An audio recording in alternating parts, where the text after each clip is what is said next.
Assalamualaikum pemirsa, selamat pagi. Berjumpa lagi bersama saya Nofri Afandi di Coffee Break Sumatera Utara, di mana pada episode kali ini saya akan berbincang-bincang mengenai Universitas Terbuka Medan. Nah, buat yang belum tahu nih, Universitas Terbuka Medan ini merupakan perguruan tinggi negeri ke-45 dan merupakan pelopor Cyber University.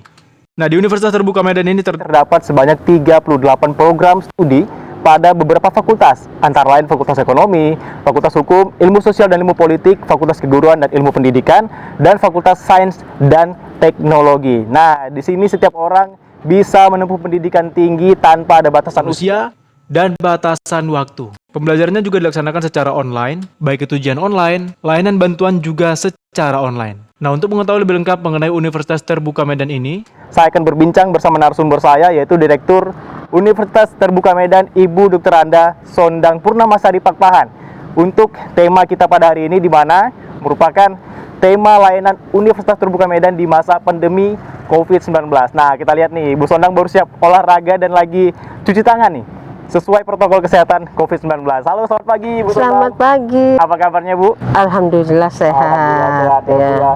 Meskipun tidak mudah lagi, tetap olahraga ya, Bu ya? Betul, biar staminanya tetap. Iya benar, apalagi di masa pandemi ini kita harus tetap menjaga kebugaran tubuh ya kan, Bu ya?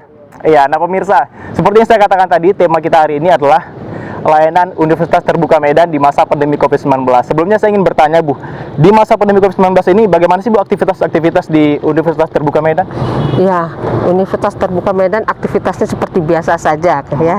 Artinya sebelum Covid dan semasa Covid ya tetap lancar. Kami tetap buka setiap hari, tetap melayani mahasiswa kami.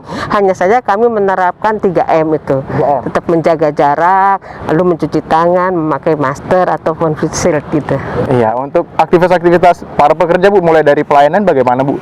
Ada nggak perbedaan? Artinya untuk menjaga jarak tersebut, kami menerapkan kebijakan pemerintah bahwa yang WFO, work from home, itu hanya 50%, 50% lagi itu WFH.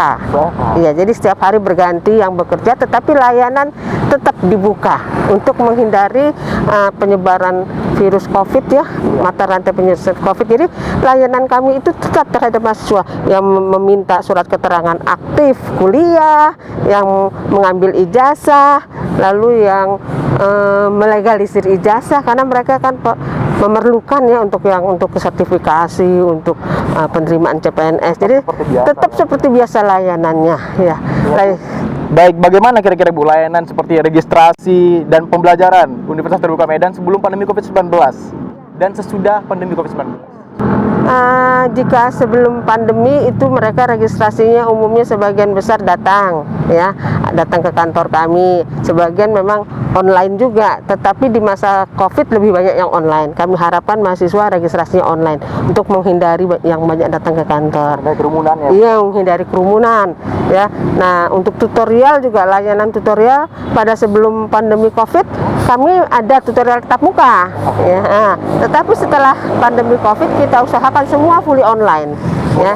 Iya, kalau sebelum pandemi Covid kan ada yang blended learning ya, artinya ada tatap mukanya sekian kali, lalu ada tutorial online-nya, blended learning. Nah, di masa Covid kita fully online ya. Nah, berarti perbedaannya kalau mungkin sebelum adanya pandemi COVID-19 itu ada yang tidak online, ada yang tatap muka, tapi saat ini semuanya full online ya, Bu ya. Nah, untuk ada tidak, Bu, ya, bagi mahasiswa-mahasiswa nih yang merasa kesulitan nih selama pandemi COVID-19 untuk memberikan keluh kesah mereka? Ada, terutama yang di pelosok-pelosok, kesulitan dalam jaringan. Jika karena kalau masalah online itu kan berdasarkan jaringan, jadi infrastrukturnya harus bagus. Nah, yang di pelosok-pelosok itu seperti di Pulau Nias umumnya cenderung yang kami peroleh keluhannya di kendala jaringan. Tapi kita membuat solusi gini, jangan semua masuk ke online itu pada saat yang bersamaan gitu ya. Artinya coba dicari-cari waktu, karena kita memberikan waktu yang cukup panjang, terutama yang tutorial online. Tutorial online itu kan asynchronous, jadi tidak langsung real time ya kan, jadi bisa kapan saja. Nah, itu sebaiknya mereka cari-cari waktu yang kira-kira tidak banyak yang akses ya. Lalu juga carilah tempat yang kuat jaringannya ya. Jadi seperti yang di pelosok-pelosok ke kota lah dulu gitu ya, kota Gunung Sitoli ya kan, yang jauh di pelosok-pelosoknya itu untuk mencari akses jaringan. Berarti tetap fleksibel ya Bu ya? Iya, fleksibel, sangat fleksibel jika di UT itu. Jadi diberi beberapa modus pilihan. Jadi ada juga yang istilahnya synchronize. Untuk yang jaringannya bagus, silahkan ikut yang synchronize. Synchronize itu tuh web tutorial berbasis webinar. Iya, kalau tutorial online dia asynchronous, jadi tidak real time. Tutorial online tidak kendala di masa COVID ya, tetapi mahasiswa yang biasanya mengikuti tatap muka ya tentunya harus beradaptasi ya, mempelajari lagi bagaimana tutorial online. Nah bagi kami, bagi Universitas Terbuka, dengan adanya pandemi COVID ini juga sebetulnya berkah ya. Artinya mahasiswa kami akhirnya yang biasa tatap muka kan jadi mulai terangsang untuk ikut online. Nah, dan kami juga berkah bagi kami, akhirnya kan perguruan tinggi lain juga yang menerapkan online akhirnya belajar dengan kami. Karena memang sudah sejak awal itu. Iya, sejak awal UT sudah menerapkan dan sudah punya platformnya. Nah, kalau perguruan tinggi lain kan belum berdasarkan platform, artinya yang tiba-tiba seperti ada kendala pandemi COVID, yang penting terlaksana pelaksanaan pembelajarannya, belum disiapkan benar, belum platformnya dan belum matang. Dan UT menyediakan, mempersilahkan perguruan tinggi lain itu untuk menggunakan platform UT. Oh, berarti seperti itu Bu ya? Berarti bisa untuk universitas lainnya bisa bekerja sama? Bisa, sudah banyak yang bekerja sama dengan Universitas Terbuka untuk menggunakan platform UT. Itu seperti apa aja Bu, platform-platform yang ditawarkan oleh UT? Yang ditawarkan untuk yang tutorial online, pembelajaran online itu ya. Berarti untuk adaptasinya ini Bu, apa yang dilakukan oleh UT terhadap mahasiswa? Apakah ada sosialisasi? Oh, ada sosialisasi. Kami semua aplikasi kita kan sekarang banyak mengembangkan aplikasi nih di masa online, aplikasi tutorial, aplikasi praktikum, aplikasi untuk ujian ya kan. Jadi kami ujiannya juga kan secara online, daring. Nah, itu semua kita buat panduannya. Ya, selalu ada panduan, lalu ke panduannya kita share. Sekarang ini kan dengan digital mudah ya men-share ya. Kita share di Instagram, di FB, di medsosnya UT setiap UPBJJ ya. Jadi lalu juga kita adakan webinar melalui Zoom ataupun melalui MS Teams, itu penyamaan persepsi. Penyamaan persepsi dengan mahasiswa, dengan pengurus Pokjar, dengan tutor. Tutor juga kan harus mengikuti kebijakan-kebijakan baru ini, harus memahami ya. Berarti ini memang aplikasinya ini semuanya platform disediakan dari Universitas Terbuka Medan ya Bu ya, diciptakan sendiri ya Bu ya? Semuanya murni dari sini. Dan yang aplikasi yang terbaru juga kami menyiapkan aplikasi untuk secara Android, layanan untuk mahasiswa UT. Jadi di dalam bisa di-download dari Play Store, di situ aplikasi layanan yang satu pintu. Jadi dengan membuka layanan UT itu bisa ke aplikasi registrasi, bisa aplikasi bahan ajar, pembelian bahan ajar atau pendownloadan bahan ajar, bisa aplikasi ke laporan keluhan. Jadi dengan satu pintu ya, dengan menggunakan HP Android sudah bisa kemana-mana. Baik, berarti dengan hanya satu aplikasi semua akses bisa diakses oleh mahasiswa di Universitas Terbuka Medan ini ya Bu ya, luar biasa sekali. Nah pemirsa, itu tadi pembahasan kita, ternyata banyak sekali sudah ini kebijakan-kebijakan yang dilaksanakan oleh Universitas Terbuka Medan di tengah pandemi COVID-19 ini. Nanti kita akan bahas apa saja inovasi-inovasi lainnya yang saat ini tengah dilakukan oleh Universitas Terbuka Medan dalam menghadapi pandemi COVID-19. Tetap di Coffee Break Sumatera Utara.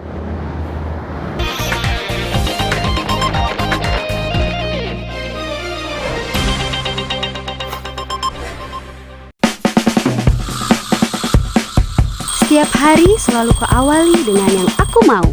Bebas tapi bertanggung jawab, fleksibel tapi pasti. Hari-hariku dipenuhi dengan semangat untuk kuliah dan meraih profesi. Karena aku mampu mandiri, UT menempaku untuk mandiri. UT memberiku kesempatan belajar kapan dan di mana saja. Dan tentu saja bisa mengelola waktu untuk belajar dan bekerja.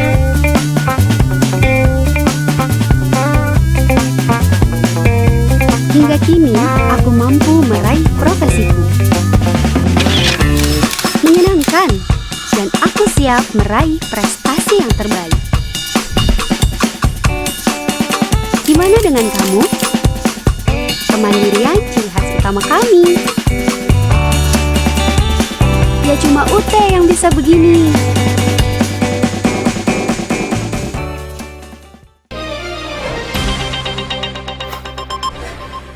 Ya pemirsa, kembali lagi di Coffee Break Sumatera Utara, masih bersama Ibu Sondang. Tadi kita sudah berbahas mengenai berbagai macam inovasi-inovasi yang dilakukan oleh Universitas Terbuka Medan di tengah pandemi COVID-19 ini. Dan nanti kita akan berbincang lagi ya Bu, lebih lengkapnya Bu ya. Tapi kita duduk dulu Bu, tadi Ibu Sondang kayak apa ini habis olahraga, kita nggak enak nih berdiri terus, kita sambil duduk. Kita istirahat sambil istirahat ya. Oke pemirsa, tadi kita sudah berbahas mengenai inovasi-inovasi. Tetap kita lanjutkan kembali pembahasan kita. Tadi Bu, Ibu menjelaskan bahwa ada bermacam inovasi yang telah dilakukan oleh Universitas Terbuka Medan, seperti aplikasi yang bisa mengakses ke seluruhnya Bu ya. Itu mungkin bisa dijelaskan lagi Bu sedikit mengenai itu. Iya. Jadi memang semasa pandemi COVID ini UT banyak mengembangkan aplikasi ya, inovasi di pembelajaran, di tutorial. Selama ini UT hanya tutorial online dan tatap muka, ditambah modus layanan tutorial webinar menggunakan Zoom ataupun MS Teams ya. Lalu juga aplikasi di layanan tadi yang saya sampaikan ya, layanan melalui AV Android ya kepada mahasiswa, sehingga mahasiswa bisa langsung masuk ke satu pintu untuk registrasi, untuk mendownload bahan ajar, untuk menyampaikan keluhan. Lalu juga aplikasi di ujian ya. Jadi di ujian pada masa pandemi COVID ini kami menerapkan take home examination ya. Jadi mahasiswa artinya mengikuti ujian dari rumah, tetapi mereka mendownload soalnya lalu mengupload soalnya melalui aplikasi take home examination. Dan juga sebagai perguruan tinggi juga UT juga menerapkan juga tugas-tugas semacam mid semester ya. Jadi ada aplikasi juga namanya tugas mata kuliah. Jadi di dalam mengevaluasi hasil belajar mahasiswa, Universitas Terbuka itu selalu mengontrol ya, selalu dikontrol hasil belajar mahasiswa walaupun jarak jauh ya, walaupun jarak jauh tapi dikontrol ya. Itu tadi dengan tugas mata kuliah ya, dengan tutorial, lalu dengan ujian akhir semester gitu. Jadi semuanya itu kita karena masa pandemi COVID kita kembangkanlah aplikasi sehingga mahasiswa nyaman belajar di rumah dan juga ujian akhir semester di rumah. Berarti bukan hanya aplikasi untuk belajar, tapi untuk ujian juga kita semuanya by system ya Bu ya, ada aplikasinya dan semuanya tetap terkontrol di Universitas Terbuka Medan. Iya. Walaupun mahasiswanya ini tidak berada di satu tempat, berada di berbagai daerah ya Bu ya. Nah, tapi kita mengontrol mereka benar-benar belajar gitu ya, artinya. Berarti platform yang telah disediakan oleh Universitas Terbuka Medan ini sangat luar biasa Bu. Dan tadi kita sudah berbincang ada berbagai universitas lainnya yang ikut kerjasama menggunakan platform ini. Ini seperti apa Bu? Ya, jadi sebetulnya sebelum adanya pandemi COVID ini ya, jadi UT itu sudah bekerja sama dengan berbagai perguruan tinggi negeri, dengan IPB, dengan UI untuk memanfaatkan platform UT, karena UT diberi amanah oleh Menteri saat itu, Menteri Riset Teknologi dan Pendidikan ya, bahwa kita ini kan di era 4.0 sudah harus memanfaatkan teknologi.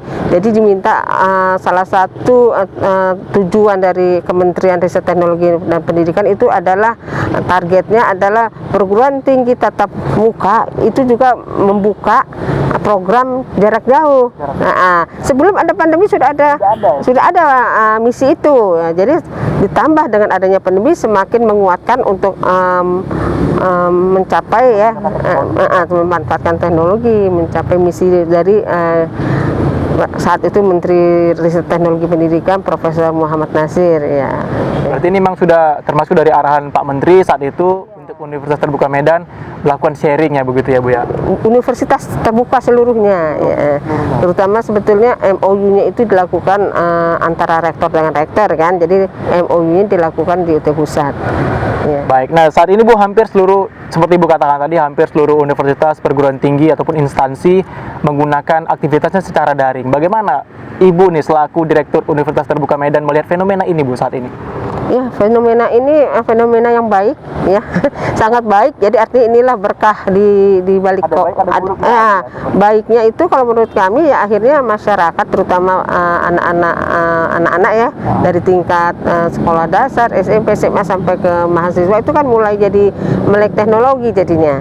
Ya, jadi fenomenanya seperti itu, meskipun ada kendala-kendala, terutama kendalanya ini kan di anak-anak ya, anak-anak tingkat SD, SMP ini kendala mereka kan juga selama ini mungkin tidak memiliki satu anak memiliki satu HP ya, ekonomi ya kan, ekonomi keluarga ya kan, di faktor ekonomi itu ada kendalanya di faktor ekonomi ya kan gitu.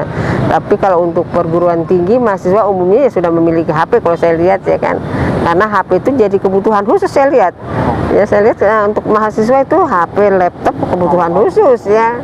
Di daerah-daerah pun mahasiswa sudah memiliki laptop karena memang itu adalah salah satu media untuk belajar ya, seperti itu. Berarti ini merupakan baiknya itu bahwa kita harus melek teknologi mau tidak mau ya Bu ya, di tengah pandemi COVID-19 ini, di mana setiap aktivitas ini dibatasi, kerumunan massa dihindarkan ya begitu ya Bu ya, dan tentunya ini merupakan hal yang tidak baru lagi bagi Universitas Terbuka Medan. Tidak baru bagi Universitas Terbuka Medan. Karena memang telah lama menerapkan ini dan bahkan menjadi pelopor nih. Sekali lagi saya bilang pelopor ya Bu ya untuk Cyber University ini, dan sudah melakukan sharing-sharing dengan universitas lainnya, kerjasama, memberikan platform untuk pelaksanaan pembelajaran secara daring ini ya Bu ya. Tadi Ibu juga menjelaskan bahwa ada beberapa kendala seperti faktor ekonomi, mungkin ada yang tidak memiliki HP banyak ya Bu ya.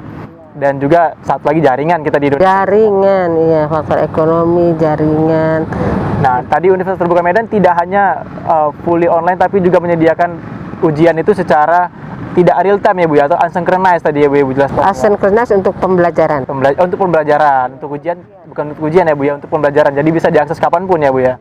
Selama seminggu materinya sama, diaksesnya bisa pagi, bisa siang, bisa malam ya kan, dengan materi yang sama, bisa diskusi dengan tutor, diskusi dengan mahasiswa ya kan. Nah, minggu depan baru berganti materi, berganti bahan diskusi dengan tutor, dengan mahasiswa. Jadi seperti itu. Jadi memudahkan bagi mahasiswa yang ada di pelosok yang karena kendala jaringan tadi. Jadi dicarilah waktu-waktu di mana kendala jaringannya kuat ya, tidak banyak yang menggunakan jaringan seperti itu. Jadi memang UT memberikan kemudahan ya, berbagai pilihan. Jika tidak bisa yang synchronize, gunakanlah yang asynchronous gitu. Berarti ketika dia di daerah tidak ada sinyal, mungkin esok hari dia bisa pergi ke kota begitu Bu untuk mencari sinyal dan tetap bisa mengikuti pembelajaran tadi ya Bu. Betul, itulah yang asynchronous kelebihannya ya, kelebihannya itu sangat bagus memang yang asynchronous. Nah, itu sudah kami lakukan bertahun-tahun yang lalu. Baik Bu. Nah, bagaimana Bu proses evaluasi belajar seperti pelaksanaan ujian akhir bagi mahasiswa Universitas Terbuka Medan di tengah pandemi COVID-19 saat ini Bu? Ya, itu tadi saya sampaikan, evaluasi hasil belajarnya kita lakukan dengan melalui daring semua ya. Jadi tugas mata kuliah kami berikan di tengah-tengah semester ya kan, artinya untuk mengetahui apakah mereka sudah belajar dan bagaimana hasil belajarnya ya. Jadi mereka mendownload soalnya ya, lalu mengupload jawabannya gitu ya. Semua dikerjakan di rumah ya. Kita mengembangkan aplikasi itu salah satunya. Lalu evaluasi hasil belajar yang kedua adalah dari ujian akhir semester ya. Dari ujian akhir semester juga seperti saya tadi sampaikan di take home examination. Lalu di tutorial yang tadi asynchronous dengan yang synchronous juga kita berikan tugas juga ya, tugas tutorial namanya. Jadi dalam mengevaluasi hasil belajar itu ada 3 UT itu, dari tugas tutorial, dari tugas mata kuliah, lalu dari ujian akhir semester. Semuanya ini tetap nanti dari tiga nilai itu nanti akhirnya dapatlah nilai akhirnya. Baik. Nah pemirsa, nanti kita akan membahas kembali lagi bahwa di Universitas Terbuka Medan ini berhasil mencetak lulusan CPNS terbanyak pada tahun 2019. Nah, seperti apa nanti kita akan tanya lagi dengan Ibu Sondang. Tetap di Coffee Break Sumatera Utara setelah jeda yang berikut ini.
Ya, pemirsa, masih di Coffee Break Sumatera Utara.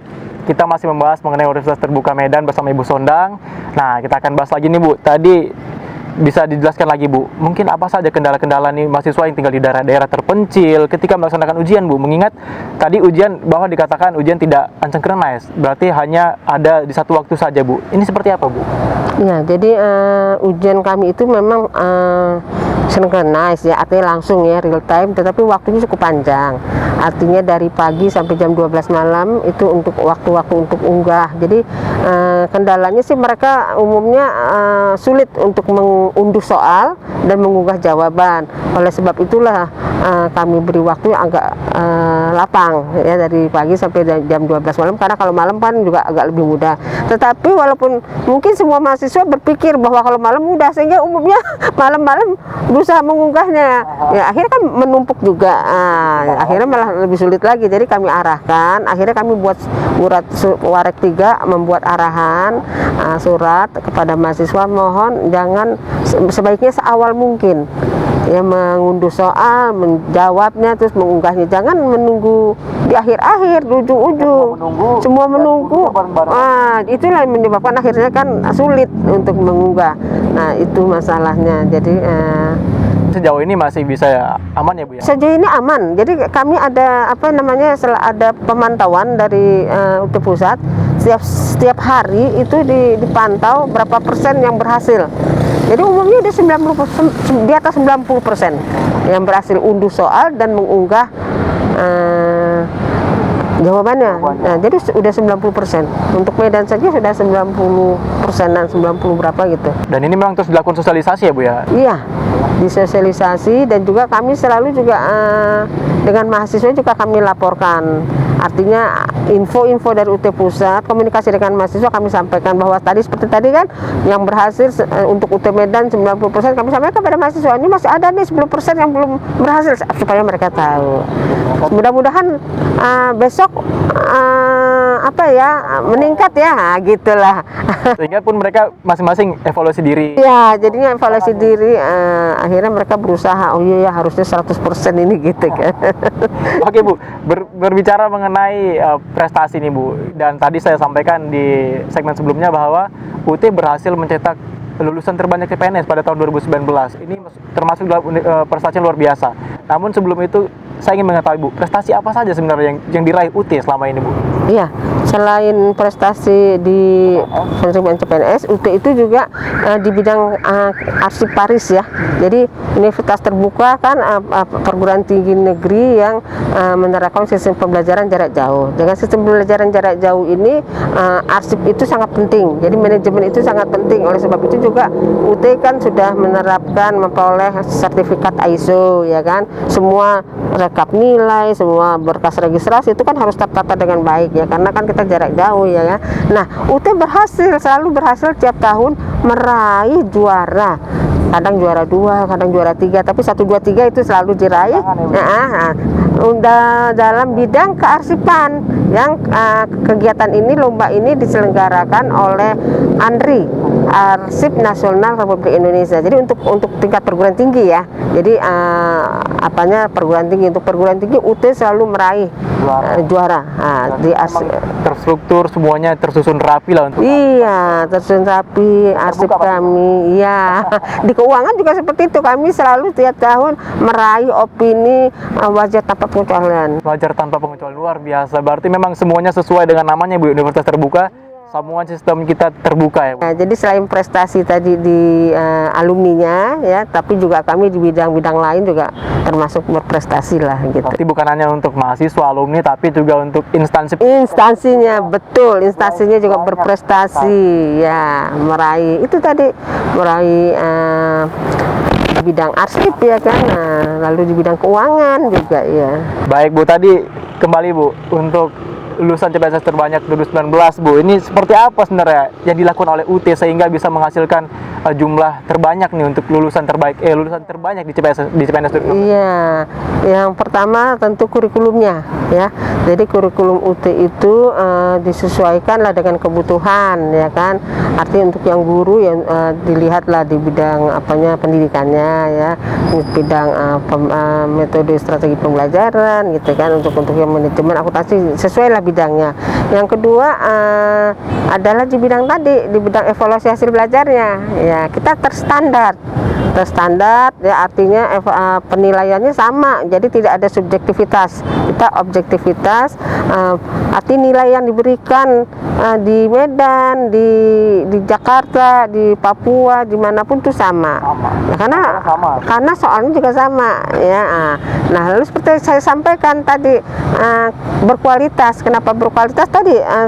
Di saat dikasih tugas mata kuliah, dikasih tutorial, ada tugas tutorial, lalu ujian akhir semester. Nah, jadi dengan 3 tadi, evaluasi tadi, akhirnya kan mahasiswa yang benar belajar gitu. Mahasiswa itu benar-benar belajar ya, benar-benar belajar, dan Kemampuannya pun juga terus terasa ya, dan bahan ajarnya juga sudah terstandar. Bahan ajarnya itu kan modul ya, bahan ajar cetaknya modul, itu kan sudah didesain untuk belajar mandiri.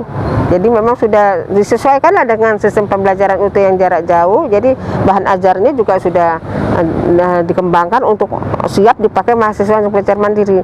Nah, mahasiswa UT kan biasa belajar mandiri nih selama mahasiswa. Setelah tamat tentunya mandiri juga mungkin di persiapan menghadapi CPNS tadi. Materi mereka sudah bisa untuk belajar mandiri kan? Iya. Jadi 3 faktor tadi lah ya, kurikulumnya, proses belajar dan evaluasi hasil belajarnya, lalu proses kemandirian mahasiswanya itu. Jadi yang utama tadi kemandirian mahasiswa dalam melakukan pembelajaran tadi. Iya, mahasiswa sangat tidak bergantung kepada dosen. Kalau bergantung tatap muka kan sangat mengharapkan dosen ya, materi dosen gitu kan. Ya. Jadi inilah kuncinya tadi, UT bisa bersaing dengan universitas lainnya karena sudah diajarkan sejak dini untuk melakukan pembelajaran secara mandiri dan sudah punya target untuk nilai Bu pada. Betul, iya. Ya Bu, tadi banyak guru-guru yang honorer berkuliah di UT dan ketika mereka lulus linear TGSD dan mereka bisa mendapatkan sertifikasi. Ini seperti apa Bu? Bisa dijelaskan lagi? Iya. Jadi prestasi di alumni UT ya, selain mereka setelah lulus yang honor terus akhirnya lulus ikuti CPNS lulus ya, yang kedua adalah mereka yang belum linear ya, jadi mereka sudah sarjana tapi sarjananya ada manajemen, ada bahasa Inggris, padahal mereka guru SD. Nah, mereka kuliah kembali di UT ya untuk mengambil S1 PGSD. Begitu selesai mereka akhirnya dengan ijazah UT mereka bisa memperoleh sertifikasi ya. Sertifikasi ini kan merupakan kesejahteraan untuk guru. Iya. Nah, oke Bu, ini yang paling penting nih Bu. Bagaimana jika pemirsa di rumah ingin mendaftar di Universitas Terbuka Medan ini Bu? Ya, masyarakat Sumatera Utara dimanapun berada itu bisa mendaftar sebagai mahasiswa baru di Universitas Terbuka dengan melalui sia.ut.ac.id ya. Nah, siapkan berkas-berkasnya, di-scan lalu di-upload di sia.ut.ac.id, dan bagi mereka yang berada di sekitar Kota Medan bisa juga langsung ke kantor UT Medan di Jalan Bromo nomor 29 Medan. Baik, nah untuk pemirsa tadi udah diberitahu nih sama Bu Sondang bagaimana mendaftar di UT Medan. Nah pemirsa, tadi kita sudah membahas banyak sekali inovasi-inovasi yang dilakukan oleh Universitas Terbuka Medan dan bahkan juga berbagi platform untuk universitas lainnya di tengah pandemi COVID-19 ini dalam menerapkan pembelajaran secara daring ya Bu ya. Nah luar biasa sekali Universitas Terbuka Medan ini, dan ini menandakan bahwa berakhir sudah Coffee Break Sumatera Utara pada episode kali ini. Terima kasih Bu Sondang sudah banyak sekali berbincang mengenai Universitas Terbuka Medan, sangat luar biasa. Saya Nofri Afandi bersama kerabat kerja bertugas pamit undur diri. Salam dan sampai jumpa.